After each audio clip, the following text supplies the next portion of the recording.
All right. It's just dark in here. Yeah. It's weird. Is there another light to turn on? Oh, okay. Thanks. Hey, all right. Hey. Hey. All right. All right, let me try this.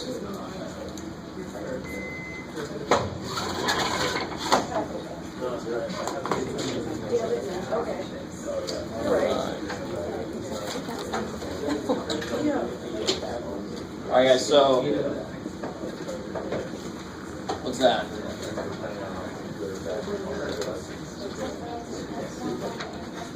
I like it. So it's raise the power by 1, divide by that new power plus c if n does not equal -1. Bless you.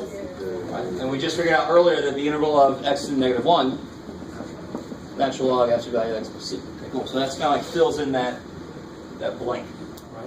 Because it's weird to me, if you ever thought about this, there's no bridge between positive powers and negative. If you take the derivative of x squared, you get 2x. If you take the derivative of that, you get 2. Take the derivative of that, you get 0 forever. You can't get to the negative powers there.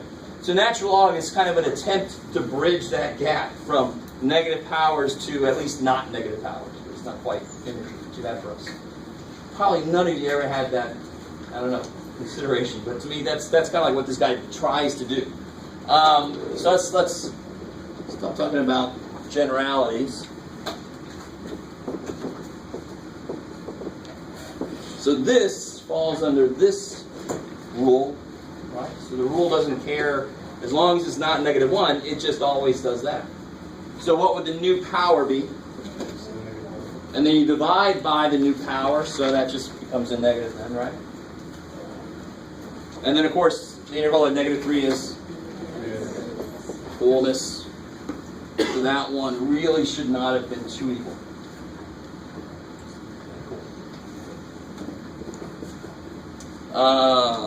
Okay, B we already did. That's nice. B was the U sum on the radical x stuff. C, for some reason, you know, this is that similar to that evil, take the derivative of e cubed. And the people tell me, oh, that's 3e squared. No, it's not. It's 0. It's a constant, right? So the integral of pi dt is just pi t. It's just like 3. Pi t less than 50. I like it. Well, it's just that part. D.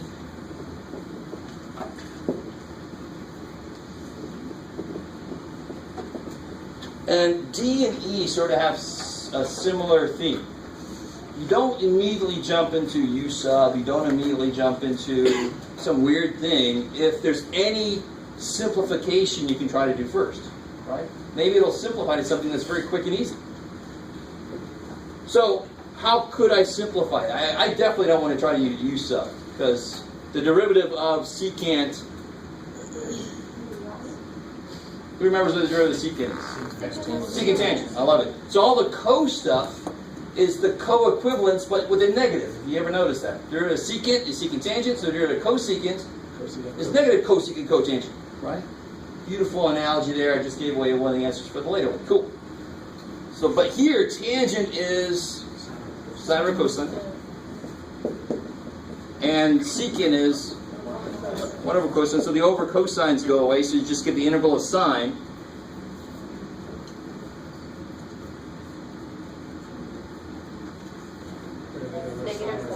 All right. So negative cosine plus secant.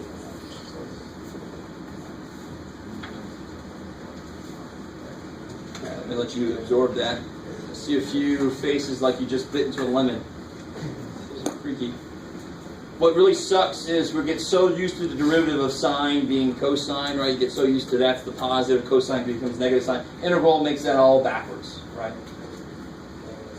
So the real quick way is if you had this, the derivative of cosine is negative sine, oh shit, you better put a negative there so it comes out, right? So just always take a quick second and take a derivative at the end to make sure everything came out right. How are we doing so far? So good? So far. Okay, you guys, I do not want to play poker with any of you. I will not let you in. Jeff, I don't know you yet. I can tell you, Dan. So this guy here, whenever the bottom is a single term, whenever the bottom is a single term, I will immediately break the damn thing up, right? There is no quotient integral rule. I mean, you can't integrate the top and the bottom separately. That's crap. Right? You should know that. You can't take the derivative, so you definitely can't take the integral of each one separately. There's no way. It's not some integral of L'Hopital's. Don't get excited. So how do I do this? I break this up. So I get x is 7/3 over x squared is x to the 1/3. Good. 4x over x squared, one of the x's cancels. And then there you get that thing. Right? It's pretty cool with that. So the name of the game here is don't immediately try to apply some kind of u sub or something. And we're going to learn a lot of new stuff to apply. But the very first thing you try is there any simplification I could do? Is there any reason I got to do some weird ass thing I just learned? Or can I just simplify it and make it easy? So now this is easy. What's the new power? And then you multiply by the reciprocal, right? And of course we just talked about this. You could make that a fourth power if you want to for some reason, but don't. And then here I get, I like it, minus 2x to negative 1, or just like that.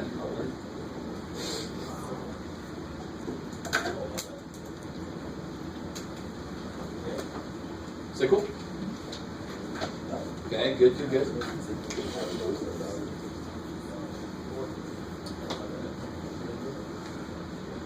Alright, so F.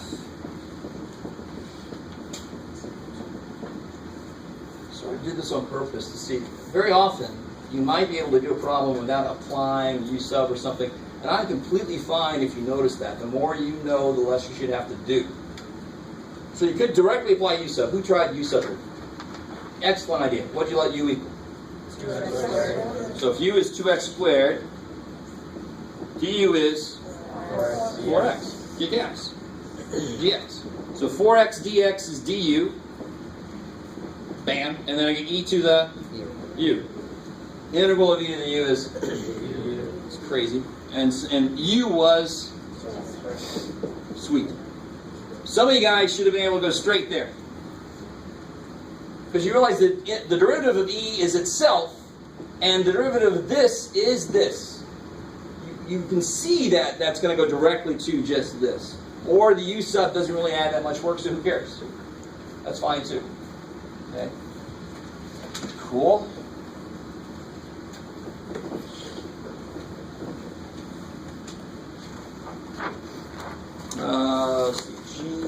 G was the same kind of thing. You could realize something here that makes it a little quicker. So if you do u sub, what would u be? Because tangent's the guy that's inside this seventh power thing, right? Plus tangent's derivative's in there. So u is tangent, du is secant squared. So this is du, this is u. And that integral is beautiful. Now, not to pick on anybody, but this is a very common mistake. You do a lot of work to get there, and then your answer is tangent to the seventh power. You didn't integrate. I see that all the damn time. So you got to make sure that you integrate before you plug back in what u was. So you get u 8 over 8. U was tangent x. Done. Right. I warned you about my writing, so now you can see. I'm being really messy now for some reason. All right. Number 2.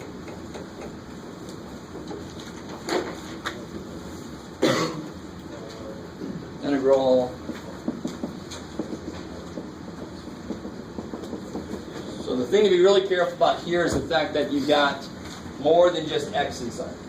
So just like when you're taking derivatives, if you have more than just an x function inside of something else, chain rule applies.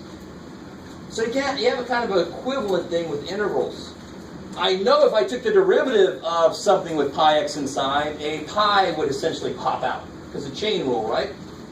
So to take care of that, I write what I know this integration is, and then I put it over pi to kill the pi that would come out. That's a weird-ass way out of things. Now, I don't know if anybody tried to do U sub. Right? So you'd have, if you need a pi here, which means you need a 1 over pi outside. And then you got to worry about your limits if you do U sub. You want to change them or not and all that kind of business. What I normally do, now again, this is the long-ass way, but I just want to show you something. What I normally do is I don't change my limits. What I do is I put them in little parentheses to remind me that they are not based on U. I don't change my limits. Screw that. If I just bring x back in at the end, I don't need to change my limits. Right? You guys kind of with me? This is my own creation. You're not going to find that in any textbook anywhere. I don't know how anybody else feels about it, but I don't care. Because I know math well enough to realize I can make math do what I want it to. You guys need to start realizing that too. And you just have to have teachers that are flexible and can meet you somewhere if you come up with some nifty way that makes sense to you. So they're flexible and will meet you somewhere. So here, the interval of sine u is negative cosine u. So you get 1 over pi negative cosine u was pi x, not plus c, Jeff. From, now I can just take the parentheses off because now they deal with x. They didn't deal with u. Now remember, u sub, one of the last things you guys talked about. Some of you guys barely talked about it, so I'm sorry about that. It kind of sucks. And normally you talked about changing your limits when you did u sub, possibly. Does that sound familiar? I'm just telling you, personally, I just don't. I leave them the same, bring the x back in, and just go to town. It's about the same amount of work either way, but who cares? And now you just plug stuff in, you get cosine of pi over 6 minus negative, so plus cosine of pi over, oh, it has 4 there. I can't even read my own writing. I am there, shit. Oh well, I can't say that anymore. What did I write up there? What's cosine of pi over 4? Yeah, 1 over root 2, or root 2 over 2. So you get negative root 2 over 2 pi plus, what's pi over, cosine of pi over 6? Root 3 over 2, I love it. Plus root 3 over 2 pi. And you can collect that together. You want root 3 minus root 2 over 2 pi. Right. In case anybody asks you what that area is, you know what it is. That could happen. Real quick, trig is going to be a big killer for some of us in here. You are going to need to know your trig stuff. So what I always learned was cosine likes x. I kind of don't like SOHCAHTOA, even though it gets you through some problems, it doesn't carry you far enough. Cosine likes x, sine likes y. Therefore, cosine is bigger for angles closer to 0 degrees. So cosine of 30 is not 1/2, it must be root 3 over 2, because it's closer to where it's 1. It's closer to where it likes it. Sine is bigger when it's closer to 90 degrees. I love the look I'm getting from some of you guys. It's awesome. So I don't know how you've memorized it. If you haven't yet, there's an option for you. That's what I always do in my head. I don't really have it memorized. I just go, 30 is closer to 0, cosine likes 0, so it's bigger, root 3 over 2. Yay. Okay, maybe not. Okay. Also, have you guys ever seen, if you follow sine of 0 is 0. It's incredible. Sine of 30 is 1/2. So it's, let me write it really stupid. Let me write root 1 over 2. Let me write this as root 0 over 2. What's sine of 45? Root 2 over 2. What's sine of 60? Root 3 over 2. What's sine of 90? Root 4 over 2, which is 1. Root 0 over 2, root 1 over 2, root 2 over 2, root 3 over 2, root 4 over 2. Kick ass. And cosine, of course, just does the opposite. In the other quadrants, who cares? Here's negatives and positives. So memorizing these trig stuff is not hard at all. It's kind of cool to see the patterns that show up with these. And of course there should be patterns, because as sine grows, cosine shrinks, and all that kind of stuff. In a very organized way. Okay, maybe. And the last thing there, we already talked about, the derivative of cosecant was negative cosecant cotangent. Okay, cool. Let me think. Any questions over on any of those?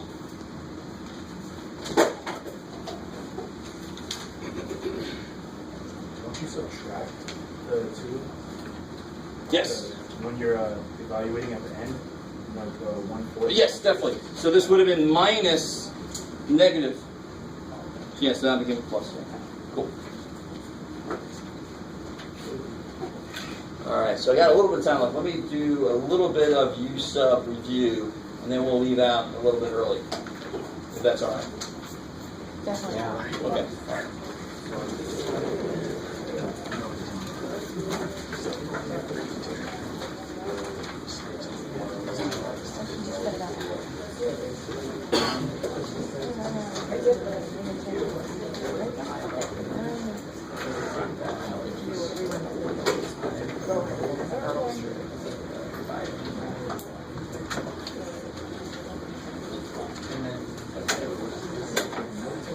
Now, real quick, compared to problem 1E, why is this suck? Not one thing on the bottom. Good. There's two terms on the bottom, not one. So I can't really split this up. I can't put x over x and x over y. That's crap, right? So this seems disgusting. The last thing you would think to use here is U sub. That's exactly one way to do this. There's other ways to do this, but to me, U sub makes the most sense. Would anybody think of doing U sub here before I said that? A few of you guys. I love it. You guys are awesome. So if I let U, what would I let U equal? X plus 1. Because that's kind of making it be a single term on the bottom then, right? So if U is x plus 1, du is... I like it. And the thing that people don't realize is, if U is x plus 1, what's x? U minus 1. So all you're doing when you're doing U sub is you have to substitute. Everywhere there's an x, you have to replace it with some function of U somehow. And of course, dx has to be replaced with du somehow. Right? So in the end, you can't have any mixture of x's and u's because you can't handle multivariable integrals yet. To count 3, you will be doing some of those. So how does this look now? X is u minus 1. X plus 1 is u. And dx is du. And what am I allowed to do now? Split it up. So this would be integral of 1 minus 1 over u, which is integral of 1 du is u. Integral of 1 over u is natural log acid value of u. And of course u was x plus 1. And of course it's obvious it was going to be no, it's not. That integral looks like, at the same time, I think it looks easy and hard at the same time, because it's like a quotient, and there's no integral quotient rule and anything like that. That answer looks nowhere near what I would ever expect necessarily. This kind of makes sense though, right? Natural log, the derivative would be 1 over x plus 1. I mean, so you can see that where that fits in. But the rest of it is not very obvious, right? So that's one application of U sub that's not immediately obvious that you're allowed to do. So when you first learn U sub, you're normally looking for stuff like that, 4x e to the 2x squared. That's an obvious U sub. You see a function whose derivative is in there. That's what U sub really is built for. But U sub can do stuff like that. Let's see.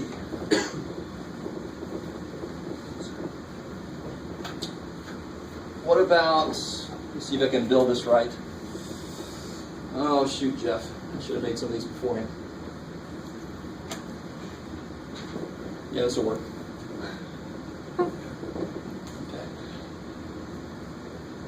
What's kind of wrong for a traditional U sub approach? What's kind of wrong with this problem? Traditional U sub approach, the inside power should be bigger than the outside power, because you want this to be u, and then this should be the derivative. It should be 1 less. It's 1 more. Stupid thing, right? So, what? What do we do? It's very much related to what we just did. It's just actually one level, a whole another level. Bad to you. What does U have to be? It has to be what? There's no question. It's got to be the inside function, which is x squared minus 2. But realize the minute you write this, you also know that x squared equals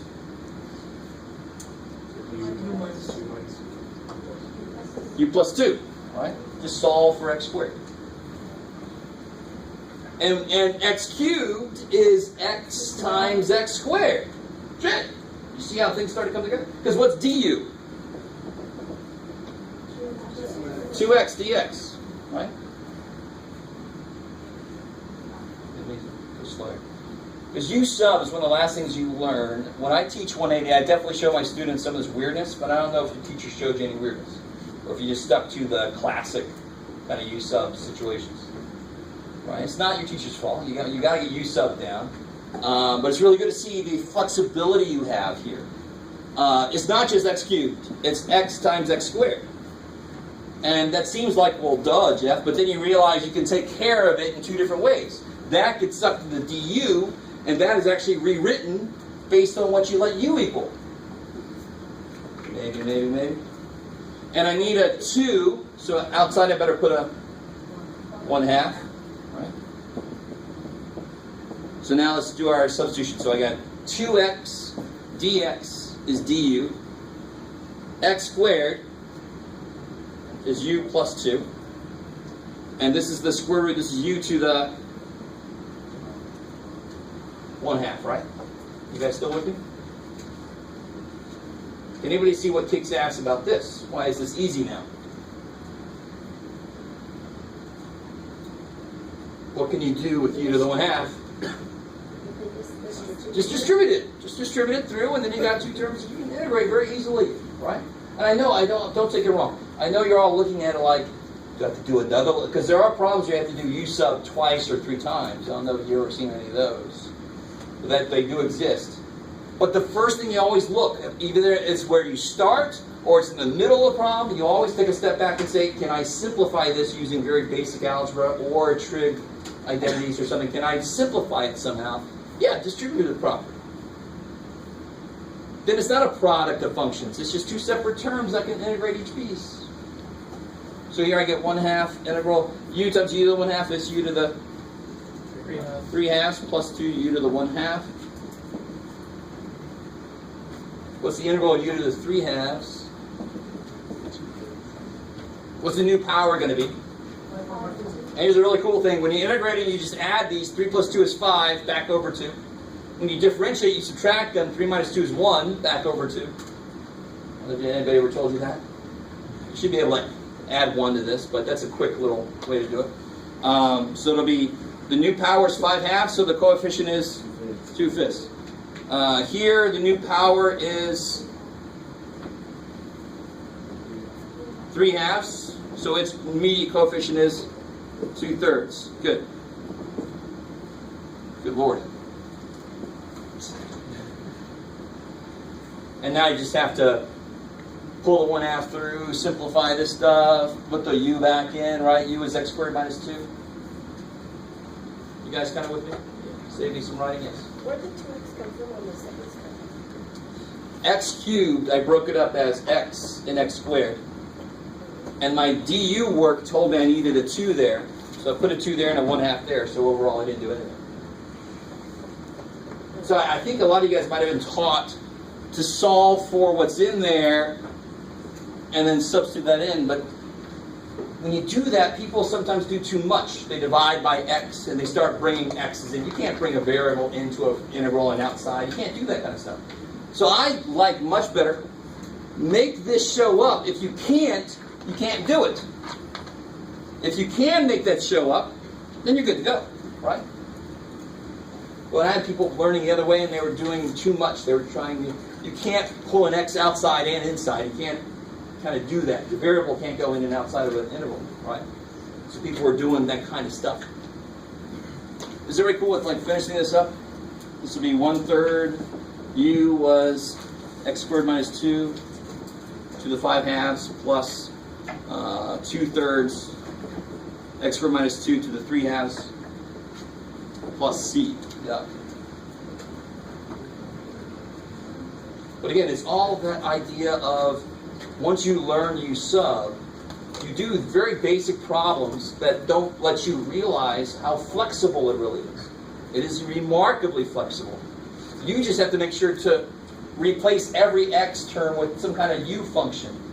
So I can break an x term up into two pieces and take care of it in two different ways. No problem. As long as everything is accounted for, you're fine.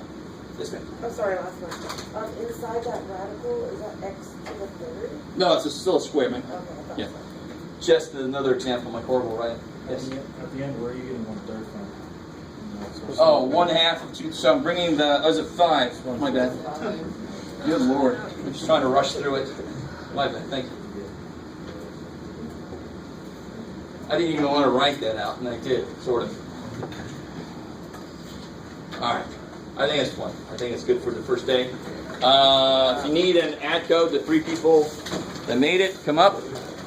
The rest of you hopefuls, I am hoping for you. We'll see what happens.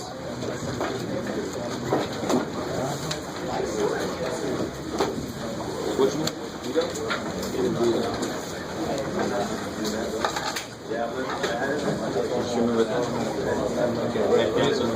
Yeah, they don't give us the little stickers.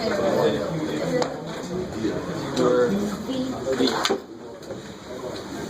Here's that one. Yeah.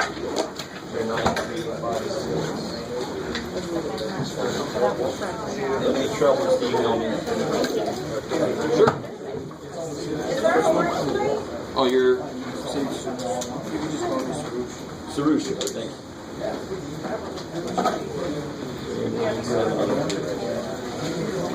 I'm sorry. Thank you.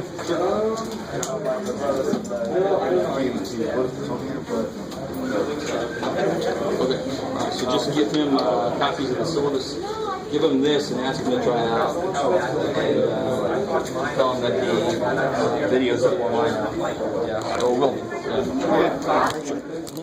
All right. I've taken down